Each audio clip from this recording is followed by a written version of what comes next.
C'est parti pour ce polynôme-ci, 2x au carré moins 7x plus 3. Ici, c'est l'axe de x, donc on va prendre x égale 0, puis 1, puis 2, puis 3, puis 4.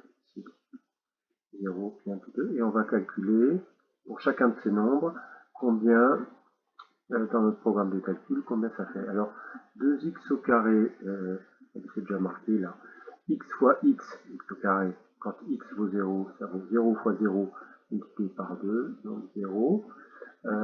Moins 7 fois 0, 0, plus 3, 3, donc au total, ça vaut 3. Donc quand x vaut 0, le 0 il est là. Quand x vaut 0, je vais en 3.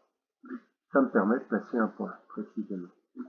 Quand x vaut 1, x au carré, ça veut dire 1 fois 1, multiplié par 2, donc ça va faire 2. Moins 7x, x, je mets 1, donc moins 7 fois 1, moins 7, plus 3, et j'arrive à moins 2. Donc quand je suis en 1, en fait, je vais en moins 2, ça me permet de placer un point. Et donc 2 points.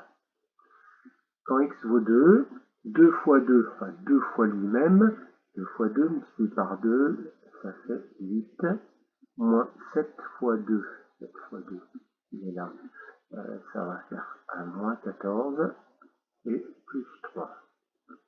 Pour ne pas se tromper, dans l'addition des nombres positifs et négatifs, ici j'en ai 11 de positifs, moins 14 en négatif. Donc moins 14, c'est comme si j'en avais moins 11 et encore moins 3.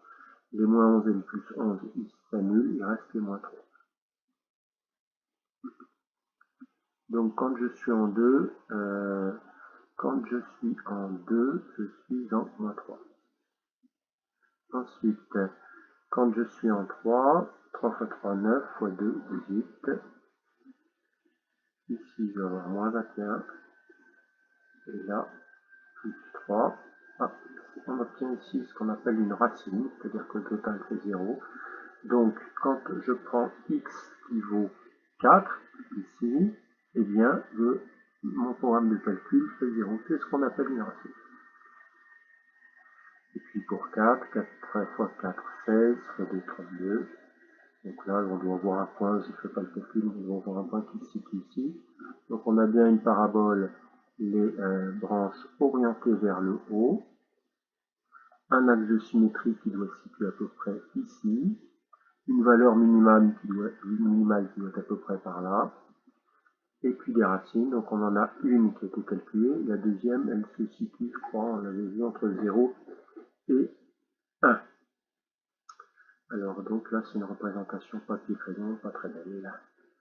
Donc x1 et x2, on ne le sait pas, donc x2 vaut 3, et je crois qu'en fait on va trouver que x1, on verra ultérieurement, vaut 0,5. Donc notre courbe coupe l'axe des abscisses, notre courbe rouge coupe l'axe bleu pour x égale 0,5 et x égale 3. Ici et là. Donc on met dans notre tableau de signes qu'ici on a 0,5, là on met nos racines dans le tableau de signes, là on a 3. Et donc quand ça coupe, ça veut dire que sur cette partie-ci, entre 0,5 et 3, j'ai obtenu des valeurs négatives, elles sont ici. Donc mon tableau de signes, c'est qu'entre 0,5 et 3, signe 0. En 3, 0. En 0,5, 0. C'est la racine, c'est normal, on peut mettre un petit trait comme ça. On va bien faire figurer. Et puis d'après l'allure de la courbe, ici notre fonction est positive, et ici elle est également positive. On dit qu'elle est positive à l'extérieur des racines quand on a ici un coefficient devant le x au carré qui est positif. Quand on prend x au carré égale, par exemple, quand on prend x qui est égal à 10, x au carré ça vaut 10 fois 10, 100, multiplié par 2, 200, c'est sûr, la fonction elle va vraiment très vite, elle monte très vite. La même chose, si x est égal à moins 10 fois moins 10, moins par moins, plus, donc ça fera également 100, multiplié par 2, 200, elle va monter très vite vers le haut. Donc on a des valeurs ici positives pour SPX.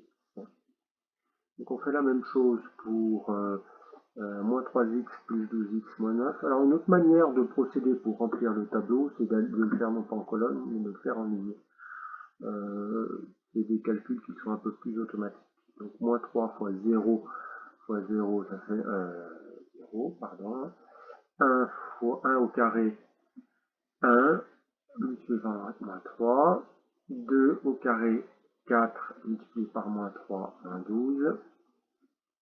3 au carré, 9, multiplié par moins 3, moins par plus, moins 27. Et puis 4 au carré,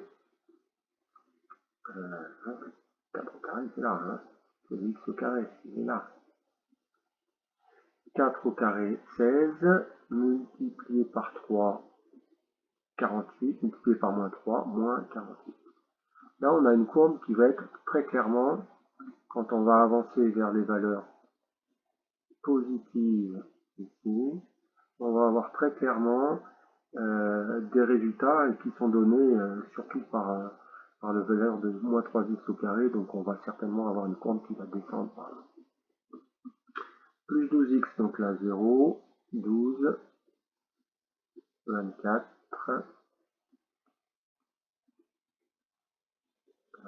36, 48.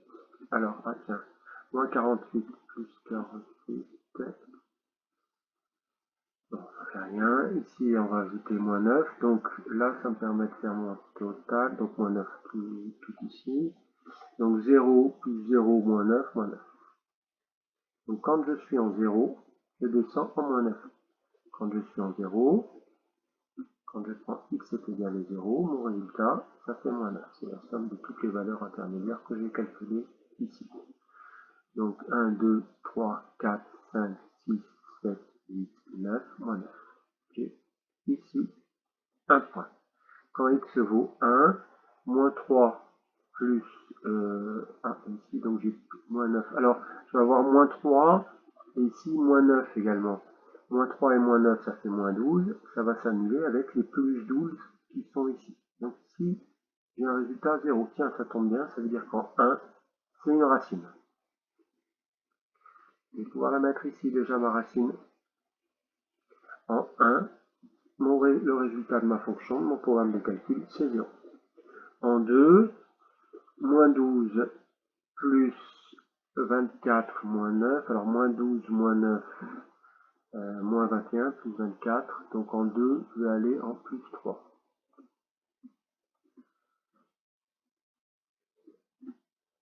En 3, moins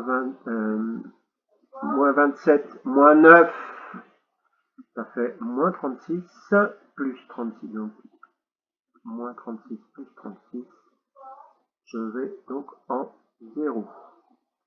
Je vous rappelle, hein, dans ce cas où il y a un 13, c'est qu'en fait on rajoute plus 9. Donc j'ai bien fait... non, j'en rajoute moins 9. Moins 27, moins 9, ça fait moins 36, auquel on ajoute 36, donc ça fait 0. Ah, ben tiens, on a notre deuxième racine, elle est là, on met ici notre 3. Et on peut tout de suite dire que par notre programme de calcul, en 1, ça vaut 0, en 3, ça vaut 0. À la différence du programme de tout à l'heure, entre les racines, notre courbe, elle va être plus positive. On va avoir cette allure-là. Et elle va être négative pour les valeurs supérieures à 3. C'est-à-dire que si je prends ici des valeurs de x supérieures à 3, eh bien, ma courbe, mon programme de calcul me fait obtenir des valeurs négatives pour f de x. La même chose de l'autre côté.